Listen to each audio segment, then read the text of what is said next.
आज बात एक ऐसी अदाकारा की जिसने गायकी के जरिए रखा फिल्मी दुनिया में कदम। अफसाना लिख रही हूँ, अफसाना लिख रही हूँ, दिले दे।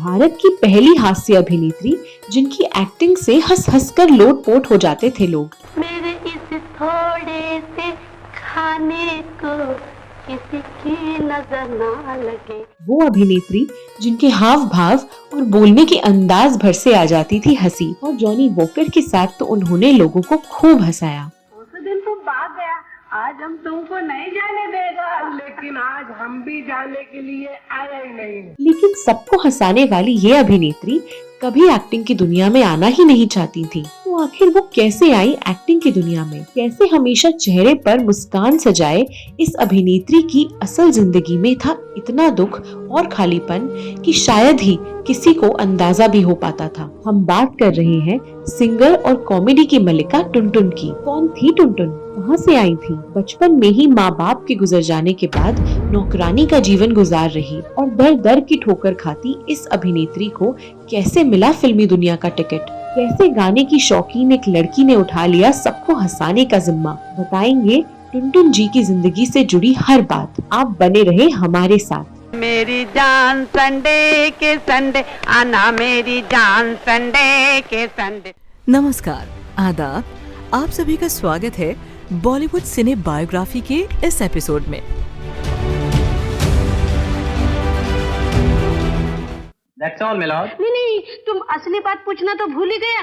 उसके पास इतना बड़ा बोतल भी था ना, दारू का मिलो, दारू का।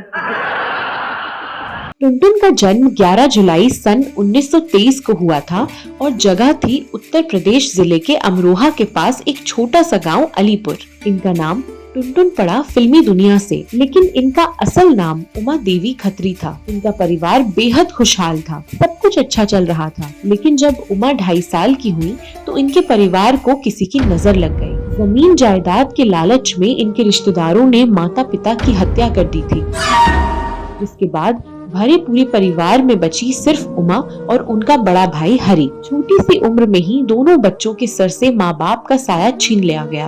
हालांकि उमा की दर्द भरी जिंदगी यहाँ खत्म नहीं हुई, अभी उन्हें और बुरा देखना बाकी था। रिश्तेदारों को लगा कि माता पिता के मरने के बाद हरि ही पूरी जायदाद का मालिक हो जाएगा, इसलिए जब उमा 5 साल की थी तो उनके भाई को भी मौत के घाट उतार दिया गया। 5 साल की छोटी सी उम्र में उमा की पूरी जिंदगी वीरान हो चुकी थी। छोटी सी उमा जब अनाथ हो चुकी थी, उमा को अपने माता पिता का चेहरा याद नहीं था क्योंकि तब वो बहुत छोटी थी।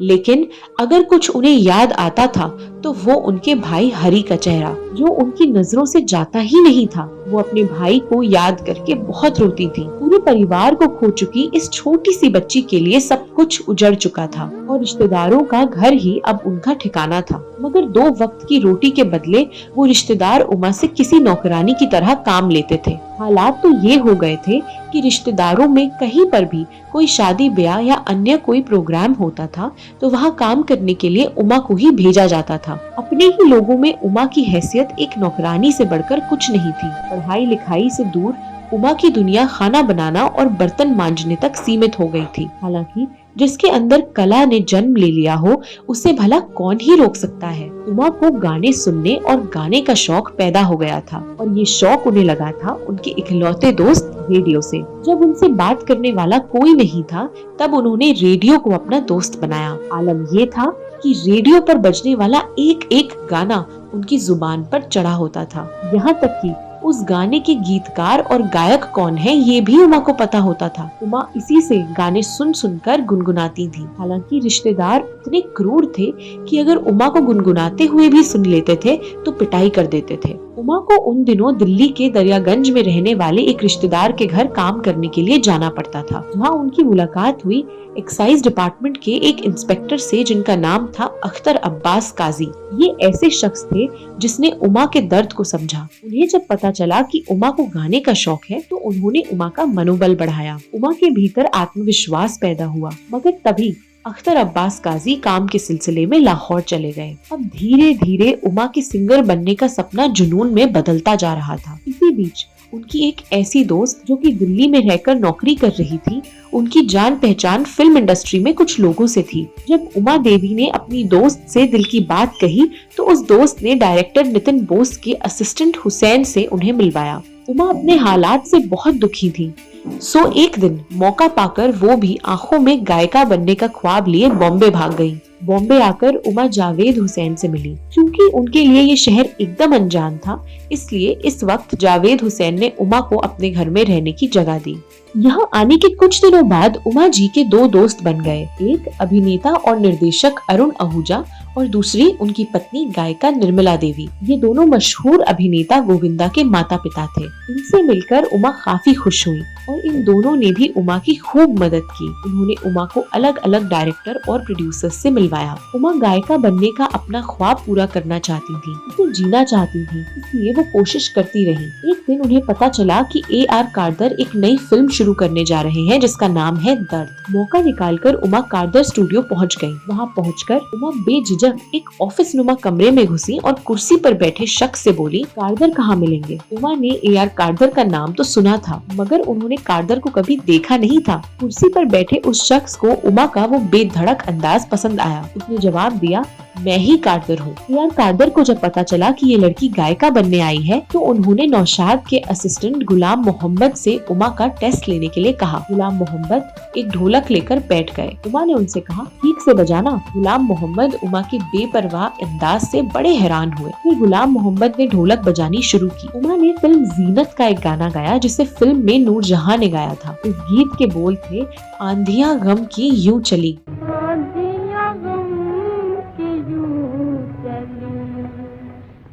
उमा, जिसने कभी गायकी की कोई विधिवत शिक्षा नहीं ली थी, उसके गाने के अंदाज से उस दिन वहाँ मौजूद हर इंसान कायल हो गया। कारदर तो इतना खुश हुआ कि उन्होंने 500 रुपए महीने पर उमा को अपने यहाँ बतौर गायिका काम पर रख लिया। पहला फिल्मी गीत जो उमा देवी ने रिकॉर्ड किया था वो साल 1947 की फिल्म दर्द का एक बहुत ही प्यारा व मशहूर गीत जिसके बोल थे, अफसाना लिख रही हूँ दिल बेकरार का। अफसाना लिख रही हूँ दिल बेकरार का।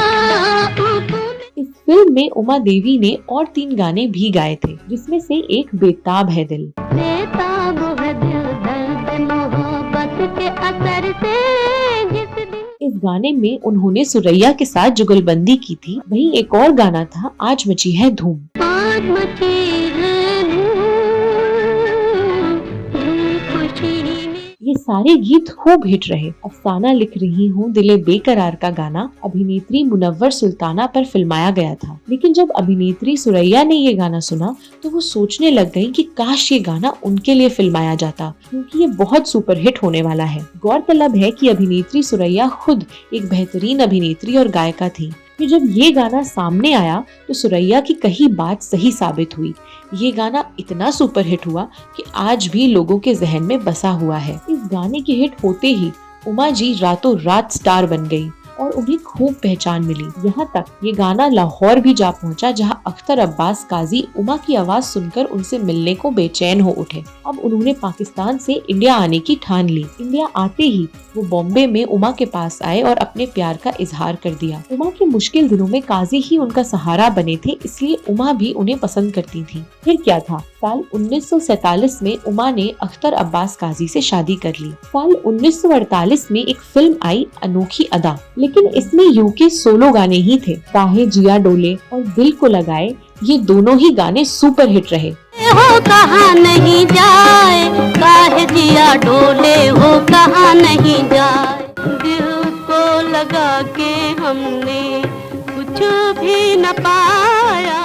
इतने सारे सुपरहिट गाने देने के बाद तो उमा जी ने कई फिल्मों के लिए गाने गाए। उन्होंने कई फिल्मों में गायकी की। शमशाद बेगम व और कई इस दौर की गायिकाओं के साथ भी उन्होंने गायकी की थी। इतना ही नहीं, अब वो जेमिनी स्टूडियो की जान बन गई थी। साल 1948 में चंद्रलेखा फिल्म रिलीज हुई और इस फिल्म में उन्होंने 7 गाने गाए। और फिर सन 1950 में रिलीज हुई थी फिल्म महल, जिसमें एक गीत था आएगा आने वाला, जो कि विश्व सुंदरी मधुबाला पर फिल्माया गया था और इस गीत को गाया था उमा जी ने। हालांकि कारदर स्टूडियो ने कहा, आपका हमारे साथ कॉन्ट्रैक्ट है, इसलिए आप किसी और के लिए गाने नहीं गा सकती हैं। इस वजह से उमा के द्वारा गाया ये गीत फिल्म में इस्तेमाल नहीं हुआ और फिर इस गीत को दोबारा रिकॉर्ड किया गया, जिसकी आवाज दी लता मंगेशकर ने। आएगा आने वाला, आएगा, आएगा।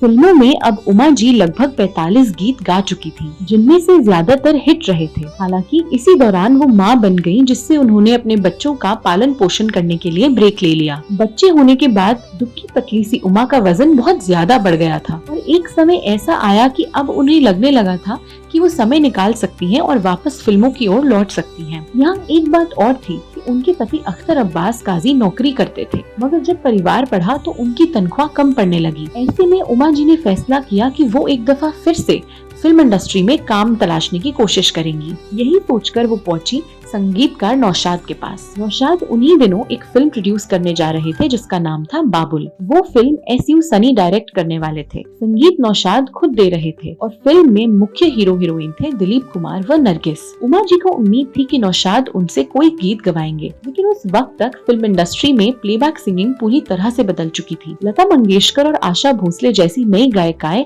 अब सिंगिंग इंडस्ट्री पर राज कर रही थी। ये गायिकाएं पूरी तरह से ट्रेंड और बहुत सुरीली थी। ऐसे में उमा जी के लिए गायकी के क्षेत्र में फिर से एंट्री ले पाना नामुमकिन था। इसलिए नौशाद साहब ने उमा से कहा कि गायकी का चक्कर छोड़ो, वहाँ तुम अब टिक नहीं पाओगी, अब एक्टिंग करो। क्योंकि इस वक्त तक उमा जी का वजन भी बहुत बढ़ गया था, तो नौशाद ने उन्हें बाबुल में एक कॉमेडी रोल ऑफर किया। नौशाद ने तो उमा देवी को दर्द फिल्म में भी एक रोल निभाने को कहा था, मगर तब उमा जी ने एक्टिंग करने से मना कर दिया था। मगर अब हालात दूसरे थे। उमा को पैसे की जरूरत थी, इसलिए काम तो उन्हें हर हाल में चाहिए था। उन्होंने बाबुल फिल्म में एक्टिंग करने की हामी भर दी और इस तरह उमा देवी का एक्टिंग का सफर शुरू हो गया।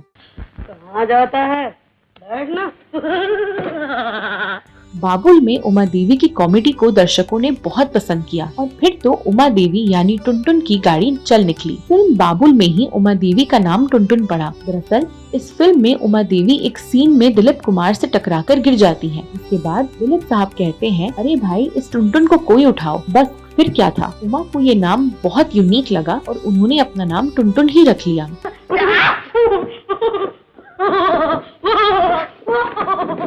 कुछ ही वक्त में उमा फिल्म इंडस्ट्री की सबसे व्यस्त हास्य कलाकारों में से एक बन गई और भारत की पहली महिला कॉमेडियन कहलाई। सन 1951 में दीदार, 1953 में बाज और 1954 में गुरुदत्त की फिल्म रिलीज हुई थी आर पार, जिसमें टुनटुन नजर आई।